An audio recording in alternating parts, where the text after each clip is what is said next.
Victory with ash community నుంచి ఒక పెద్ద అప్డేట్ వచ్చింది. ఇది కేవలం ఒక చిన్న మార్పు కాదు, వాళ్ళ ఫ్యూచర్ జర్నీలో ఒక కొత్త ఫేజ్ అన్నమాట.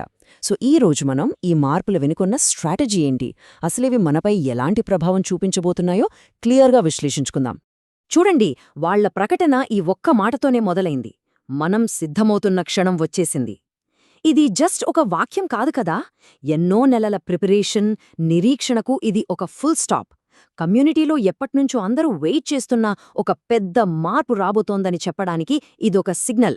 సరే, ఫ్యూచర్ గురించి మాట్లాడే ముందు అసలు ఇమ్మీడియట్గా అంటే ఈ క్షణం నుంచి ప్లాట్ఫామ్లో ఏవేమి మారాయో ఒకసారి చూసేద్దాం. ప్రస్తుతం మనకు అందుబాటులోకొచ్చిన చేంజెస్ ఏంటి? అన్నింటికన్నా ముందు ఒక గుడ్ న్యూస్.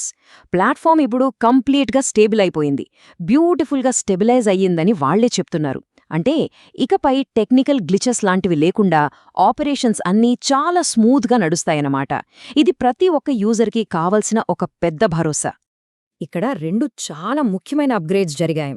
ఇంతకుముందు ఎలా ఉండేదంటే ఇన్విటేషన్స్కి ఒక టైం లిమిట్ ఉండేదే, కానీ ఇప్పుడు ఆ రెస్ట్రిక్షన్స్ అన్నీ తీసేశారు. అంతేకాదు, ఒకేసారి ఎక్కువ మందిని ఇన్వైట్ చేసే కెపాసిటీని కూడా పెంచారు.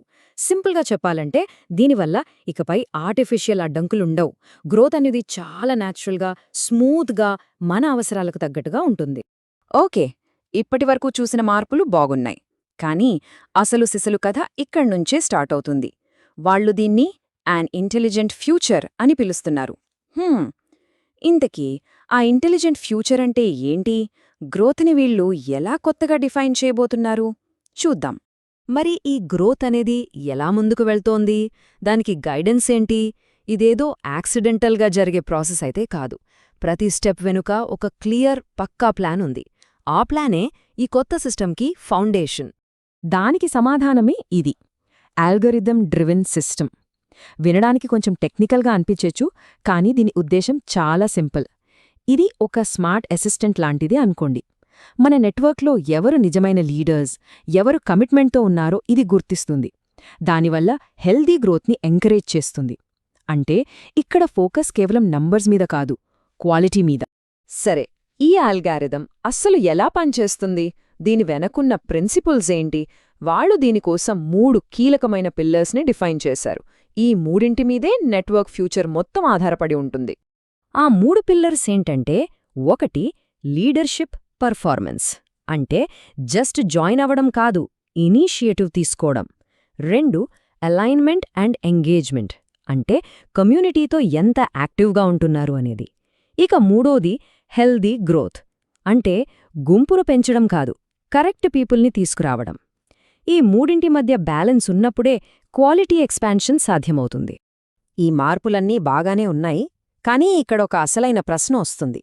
అసలు వీటన్నిటి వెనుక ఉన్న స్ట్రాటజీ ఏంటి? ఎందుకిలా చేస్తున్నారు? సమాధానం ఒక్కటే, ప్రతి స్టెప్ కూడా ఉద్దేశపూర్వకంగా చాలా జాగ్రత్తగా డిజైన్ చేయబడింది.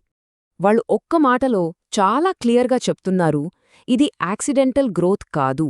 అంటే ఇదేదో గాలివాటంలా వచ్చింది కాదన్నమాట. ప్రతి అడుగు వెనక చాలా ఆలోచన, ఒక క్లియర్ ప్లానింగ్ ఉంది. ఈ మొత్తం వ్యూహాన్ని మనమొక చెస్ గేమ్లాగా ఊహించుకోవచ్చు.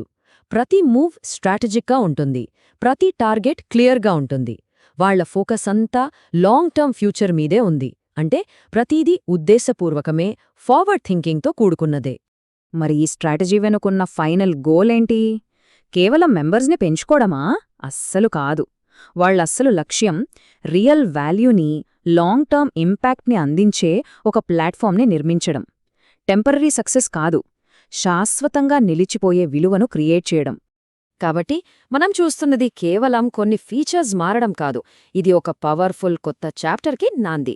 కమ్యూనిటీ మొత్తం కలిసి ఒక స్ట్రాంగ్, క్లియర్ ఫ్యూచర్ వైపు అడుగులు వేస్తుంది. చివరగా వాళ్లు మనందరికీ ఒక ఇన్స్పైరింగ్ కాల్ ఇస్తున్నారు. ఒక ఇంటెన్షన్తో లీడ్ చేద్దాం, అందరం కలిసి ఎదుగుదాం, మరియు ఏదైనా ఎక్స్ట్రాఆర్డినరీగా బిల్డ్ చేద్దాం. ఇది కేవలం ఒక స్లోగన్ కాదు, ఇది అందరిదీ అయిన ఒక ఉమ్మడి లక్ష్యం. ఈ అనాలిసిస్ని మనం ఒక ప్రశ్నతో ముగిద్దాం. ఈ కొత్త చాప్టర్ ఈ కమ్యూనిటీని నెక్స్ట్ లెవెల్కి ఎలా తీసుకువెళ్తుంది? ఇంకా ముఖ్యంగా ఈ కొత్త ప్రయాణంలో ప్రతి ఒక్కరి పాత్ర ఎలా ఉండబోతోంది? ఈ మార్పులు ఎలాంటి కొత్త అవకాశాలకు దారితీయొచ్చు? దీని గురించి ఆలోచిస్తూ సిద్ధంగా ఉందాం.